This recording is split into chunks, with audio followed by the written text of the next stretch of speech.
आइए। देन महर्षि आपको ग्रेट खली के नाम से जाना जाता है। अच्छा, वर्ल्ड रेसलिंग होती है, उसमें आपने अच्छा। भारत की तरफ से पार्टिसिपेट किया था महर्षि। महाराज जी वर्ल्ड चैंपियन कई बार पूरे वर्ल्ड में सभी को हराया रेसलिंग में जी। हमारे राष्ट्र का नाम किया। हाँ, बहुत सुंदर। आप स्वस्थ हैं? हाँ ठीक है महाराज। हाँ। हमारी प्रार्थना है, जो भी नाम आपको भगवान का प्रिय उसको जपा भी कीजिएगा, क्योंकि ये शरीर एक दिन जाएगा, ये तो आपको पता है ना, जाएगा। देखो, पहले जैसा था वैसा जो आज है वैसा कल नहीं, जैसा कल रहेगा वो परसों नहीं। ये परिवर्तनशील शरीर है, इसका एक दिन पतन हो जाएगा, ये शरीर एक दिन नहीं रहेगा। तो आपने जो किया वो आपके साथ जाएगा। देखो, आपने जैसे, ये हम तो ज्यादा जानते नहीं इस विषय में, पर इतना जानते हैं कि एक क्रीड़ा है, ये युद्ध क्रीड़ा जो आपने खेला, वो एक युद्ध क्रीड़ा है। उस पे आपने हमारे राष्ट्र का नाम किया, आप हमारे भारत की पहचान बने। अब जब आप यहाँ से जाएं तो आपके पास धन होना चाहिए। तो यहाँ का सिक्का काम नहीं करता, वहाँ जो भी जिस भाव से, भगवान के विविध नाम हैं, कोई अंग्रेजी में उनको पुकारता है, कोई उर्दू में पुकारता है, कोई हिंदी में पुकारता है। भगवान की सब भाषाएं हैं, सब भगवान के नाम हैं। अगर सच्चाई से भगवान का नाम जब किया जाए तो हमारा जीवन आना यहाँ सार्थक हो जाएगा। देखो, आज आपकी पहचान है भारत में, आप अमुक हैं, लेकिन ये शरीर तक है। शरीर छूटने के बाद जहां आप जाएंगे उसकी पहचान के लिए आपके पास क्या है? हमारे प्रश्न को आप समझ रहे हैं? हाँ जी महाराज। वहां आपके पास क्या जाएगा? ना तो भारत का मेडल जाएगा, ना तो इस विश्व का कोई भी, किसी भी अमेरिका, हालैंड, थाईलैंड कहीं का नोट जाएगा, उस देश में तो नहीं जाता। ना ये शरीर जाएगा। अब वहां के लिए तैयारी क्या है? भगवान ने बड़ी कृपा की। मेरी प्रार्थना है कि हमारा आपसे मिलना व्यर्थ ना जाए। आपको जो नाम प्रिय हो भगवान का, 10 मिनट ही सही, आप जरूर जपिएगा। क्या प्रिय है आपको भगवान का, कौन सा नाम? महाराज जी मेरे को पहले मैं मानता, जैसे मतलब ना, जैसे भोलेनाथ को मानते थे महाराज। वो एक जैसे बोलते हैं ना, एक मंदिर होता है गांव का, क्या बोलते हैं उसको, प्राचीन मंदिर मिलता, शिवालय। शिवालय मंदिर जी। सो उसके बाद बस जैसे सत्संग सुनते हैं बहुत ज्यादा, मतलब इतने संत है, सत्संग में बहुत सुनता हूँ शुरू से। अच्छा, सत्संग बहुत काफी सुनता रहता हूँ मैं। अच्छा, ये तो बहुत अच्छी बात है। लेकिन जब उनके हरकतें देखते हैं थोड़े दिन तक, जी। फिर लगता है मन टूट जाता है। फिर जी। मैं सोचा यार, मतलब कि भाई सत्संग तो सुनो, जी। लेकिन जो मेरे को अच्छा लगता है वो करूँ मैं। हाँ, नहीं, एक एक यहाँ मैं एक बात आपसे प्रार्थना करना चाहता हूं कि आप मिठाई पसंद करते हैं कि मिठाई वाले को पसंद करते हैं? मिठाई को तो फिर मिठाई वाले से क्या लेना देना? मेरी बात समझ रहे ना भाई? आपने सत्संग सुना, फिर इसके बाद उनकी हरकतें देखी, तो हमें मिठाई वाले से क्या मतलब? वो जो बोलेगा वो सत्य बोलेगा, क्योंकि समाज में बोल रहा है। वो पीछे जो कर रहा है वो भोगेगा, उसका बोया हुआ कर्म है, वो भोगेगा। मुझे मिठाई से मतलब है, ये मिठाई खाता है कि नहीं, ये कैसा है, मुझे इससे मतलब नहीं। मिठाई देखी और उसे खाया तो मुझे स्वाद आया। बात समझ में आई? आप यदि सत्संग सुन रहे हैं तो आपको महान बना देगा सत्संग। हाँ, ये जरूर है कि असली रुपए का ही नकली बनता है, असली रुपए का ही नकली बनता है। यदि हमें नकली नोट मिल चुका है तो असली की खोज करें, मिल जरूर जाएगा। इस सृष्टि में ऐसा नहीं है कि नकली ही नकली। अगर नकली है तो 100% असली होगा, क्योंकि नकली बना ही असली से है। अगर असली ना होता तो उसका नकली निकलता ही नहीं। इसका मतलब असली है। तो यदि आप सुनते रहे तो कहीं ना कहीं, कभी ना कभी तो असली मिल ही जाएगा। और एक बार असली मिल गया तो हृदय का परिवर्तन पक्का समझ लीजिएगा, पक्का परिवर्तन। उसका, उसकी पहचान होती है कि उसके सानिध्य मात्र से आपके हृदय में हलचल पैदा हो जाएगी। केवल प्रवचन नहीं होता, उसका जीवन होता है, उसमें पावर होता है। जैसे केवल आपकी बात नहीं, आपकी भुजाओं में पावर है, हमारी जबान में पावर होगी, हमारी अध्यात्म में पावर होगी। आपका परिवर्तन न कर दे तो उपदेश कैसा? क्योंकि अगर जीवन में सत्य है तो उस वचन का प्रभाव होगा, और सत्य नहीं है तो वचन का प्रभाव नहीं पड़ेगा। वचन का प्रभाव तभी पड़ेगा जब अन्य कोई लालसा नहीं, एक सत्य की लालसा है। तो आप क्या जपते हैं? आप मैं अभी तक तो कुछ नहीं जपता, मैं अभी तो नहीं, आज से आपको नियम लेना पड़ेगा। ठीक है जी। हमारे पास आए हैं नहीं, बिल्कुल, मैं उसके एक्चुअली में उसकी खोज में था जी, कि भी मतलब क्यों, जैसे बोलते ना कि भूत प्रेत, ये बोलते देवी देवता, मैं सोचता यार मतलब कभी मेरे को एक बार दिखे तभी मानूंगा मैं। पंचभूतों से बना है ना ये। एक दो भूत देख के क्या करोगे? 5 भूतों से बना है ये।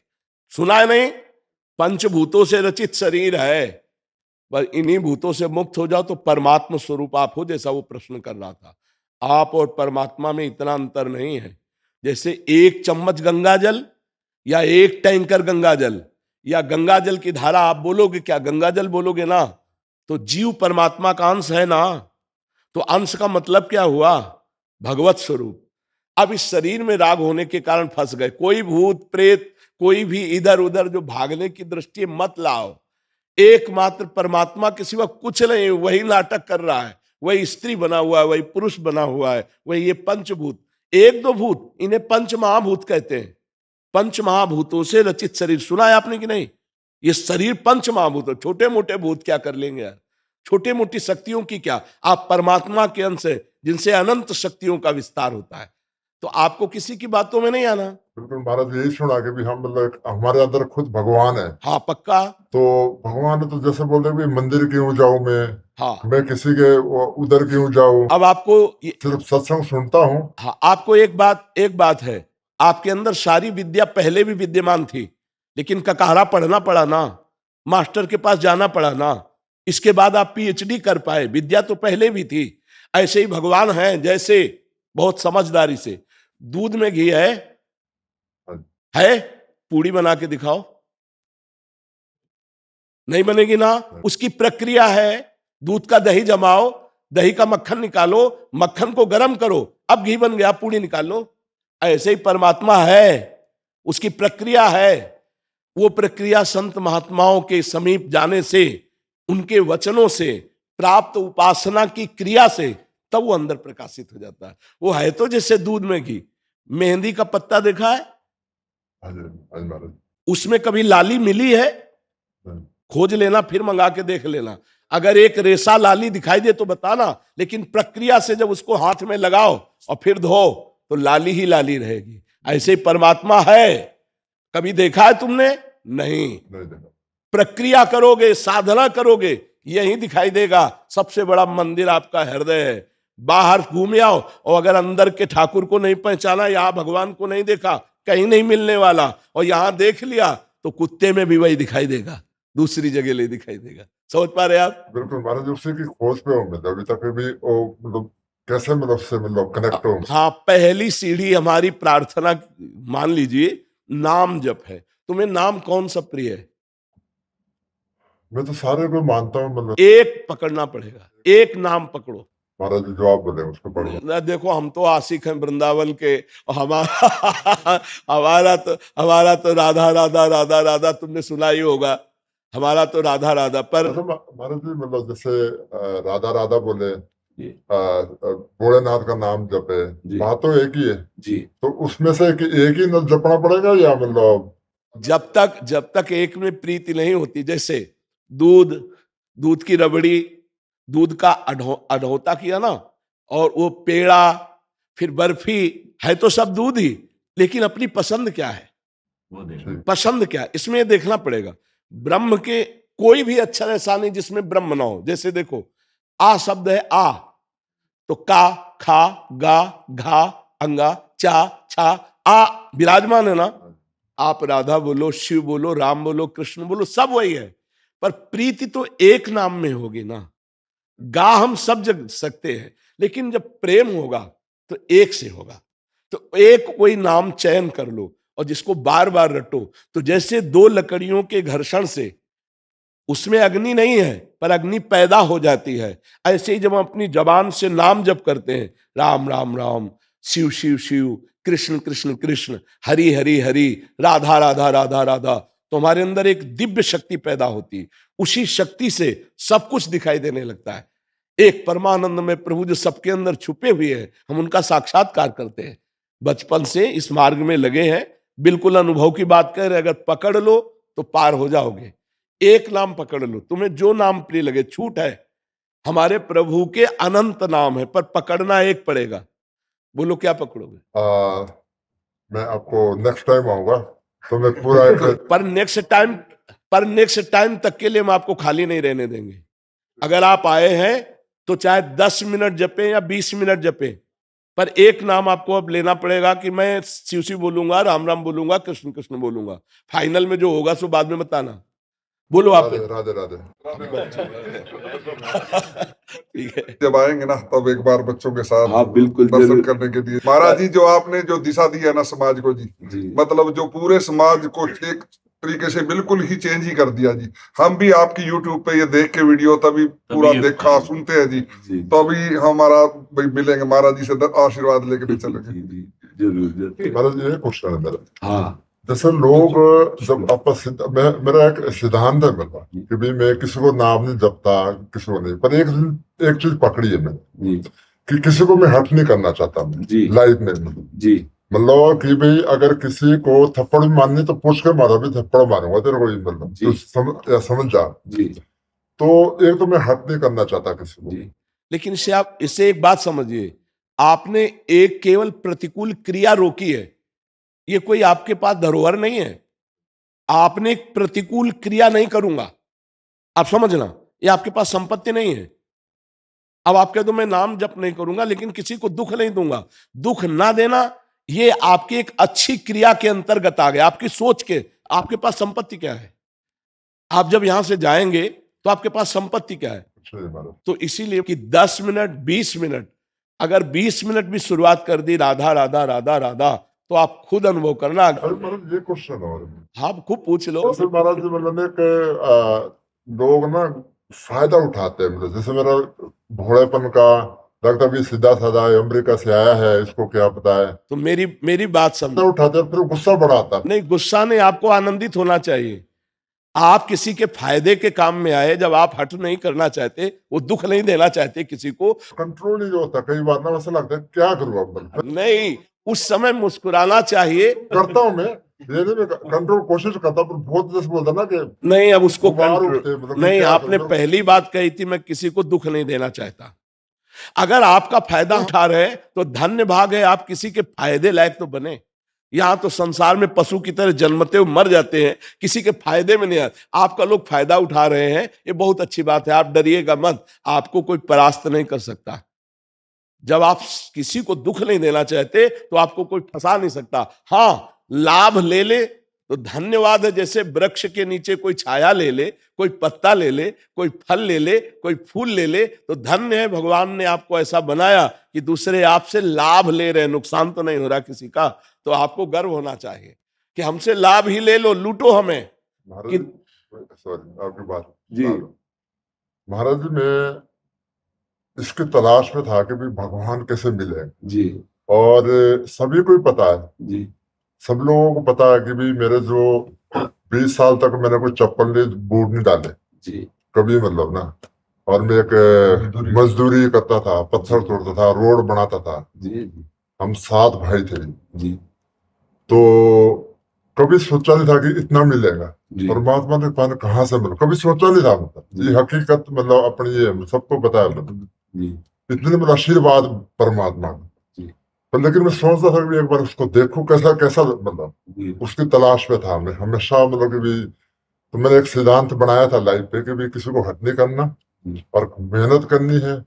और बस वो एक था जो गुस्से का था ना, था जो कोई गलत कुछ करना, फिर लगता भी अगर हम गलत सही जाएंगे तो फिर कैसे आगे। नहीं, इसके लिए भी हमने सत्संग में बोला है कि जब तक हम सह सकते हैं कि हमारे धर्म पर, हमारे समाज पर, हमारे राष्ट्र पर कोई आंच नहीं आती, तब तक हम सह सकते हैं। अगर हमारे धर्म पर, हमारे राष्ट्र पर, हमारे समाज पर आंच आने वाली हो तो फिर हम उसका डट के विरोध करेंगे, फिर नहीं सहेंगे। थोड़ी हमारे ऊपर कोई गाली दे दे या हमसे कोई थोड़ा सा लाभ ले ले, हम उसको सह लेंगे, लेकिन हमारे धर्म की हानि हो रही हो, हमारे राष्ट्र की हानि होने वाली बात हो, हमारे समाज में हानि पहुंचने वाली हो, फिर हम बर्दाश्त नहीं करेंगे। इसके लिए तो कई बार सत्संग में बोला है।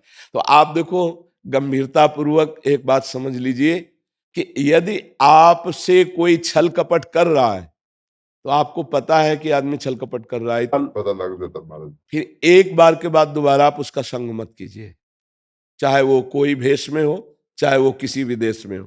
एक बार तो देख लिया कि आप हमारे से छल कर रहे हैं, और आपको सच्ची बताएं, सत्य कभी पैसे से बिकता नहीं, और जो पैसे से मिलता है वो सत्य होता नहीं, बस इतनी बात समझ लेना। अध्यात्म कभी पैसे में बिकता नहीं, और जो पैसे से मिलता है अध्यात्म होता नहीं। अगर ये बात पकड़ लोगे तो कभी छल कपट में फंसोगे ही नहीं। पैसा देके यदि आपको सत्संग सुनने को मिले तो आपके पास पैसे का गर्व रहेगा, सत्संग का लाभ नहीं। जो सत्संग है वो केवल सत्य विचार की भावना से तुम्हें मिलेगा, उसमें अर्थ की प्रधानता नहीं होगी।